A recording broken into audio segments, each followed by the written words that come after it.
La parole est à Madame Christine Pires-Beaune du groupe socialiste et apparenté pour 5 minutes.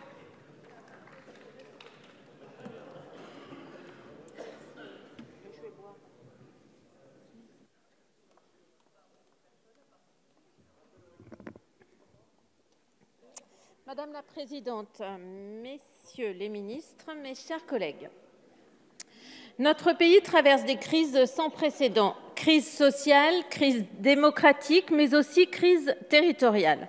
Cette fracture territoriale se matérialise par un sentiment d'éloignement et de délaissement des territoires de la part de l'État. À travers l'objectif affiché et assumé d'une baisse des dépenses publiques, on assiste à une remise en question du niveau et de l'accès aux services publics assurés dans notre pays. Le Premier ministre en personne a déclaré que, et j'ouvre les guillemets, « si les impôts baissent, il faudra que les dépenses baissent ». Je me suis exprimée sur la fiscalité et les dépenses publiques hier afin de vous faire part de nos désaccords. Selon moi, les Français sont prêts à payer un impôt, encore faut-il qu'il soit juste et qu'ils sachent à quoi il sert. Mais comment consentir à l'impôt quand sur votre territoire de vie, il ne reste plus aucun service de l'État ? Fin 2018, nous pouvions lire « Fin immédiate de la fermeture des petites lignes, des bureaux de poste, des écoles et des maternités » sur l'une des listes de revendications publiées par les Gilets jaunes. Illustration parfaite du sentiment d'abandon généralisé, d'une disparition du service public afin d'assainir les finances publiques, d'un dessaisissement du politique au profit des entreprises.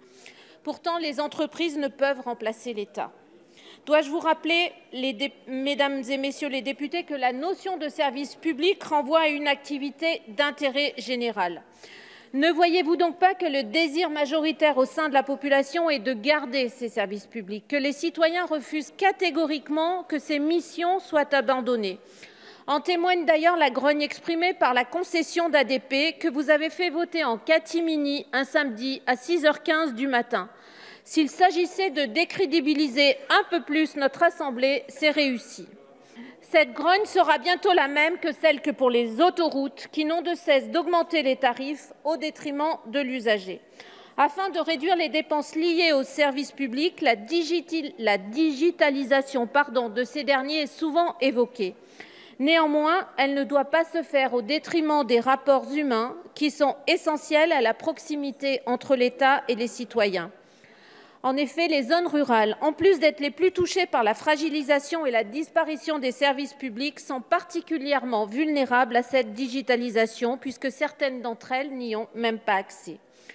Croyez-moi, vu les témoignages que nous recevons toutes les semaines dans nos permanences, les zones blanches ou grises, ce sont bien des réalités.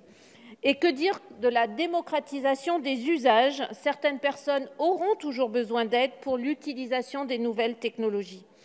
Les communes rurales doivent retrouver toute leur place pour permettre le maintien de territoires vivants, de territoires dynamiques, de territoires d'innovation, de territoires industriels. J'ose dire qu'aucun territoire n'est condamné par avance. Aux nombreuses questions d'actualité sur les fermetures de sites industriels ces derniers mois, le gouvernement répond que la France n'a jamais autant créé d'emplois industriels. Dont acte. Mais où se créent ces emplois industriels ? Une vraie politique d'aménagement du territoire doit être mise en place. Les territoires ruraux, à tous les échelons, ont besoin d'aide, de moyens et donc d'argent public pour pouvoir se développer et surtout pouvoir créer de l'emploi et fixer la population. Le récent rapport de la Cour des comptes sur l'accès aux services publics nous indique que les territoires ruraux, en dehors des zones d'influence des grandes villes et des principaux bassins d'emploi, représentent 15% de la population. Ces mêmes territoires dans lesquels les services publics sont presque inexistants comparés aux bassins urbains. Afin de vous faire prendre conscience de ces disparités, j'ai choisi quelques chiffres communiqués par la DGCL en 2017. Ces chiffres concernent des dépenses de fonctionnement selon la taille des communes.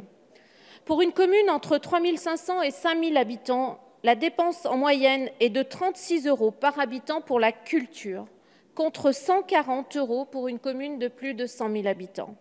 De la même manière, une commune de plus de 100 000 habitants dépense en moyenne 230 € par habitant pour la santé et les actions sociales, alors qu'une commune ayant entre 3 000 et 5 000 habitants n'y allouera que 39 €, faute de moyens. 39 € d'un côté, 230 de l'autre. Je me permets de vous rappeler que le service public, à travers son activité d'intérêt général, contribue au bien-être des citoyens, à l'égalité des chances et donc à la dynamique des territoires. C'est pourquoi je suis persuadée que, tout comme moi, vous savez au fond de vous qu'il ne faut pas moins de services publics, mais au contraire plus de services publics, mieux de services publics, à destination de tous et ce, partout en France. Je vous remercie. Merci, Madame la députée.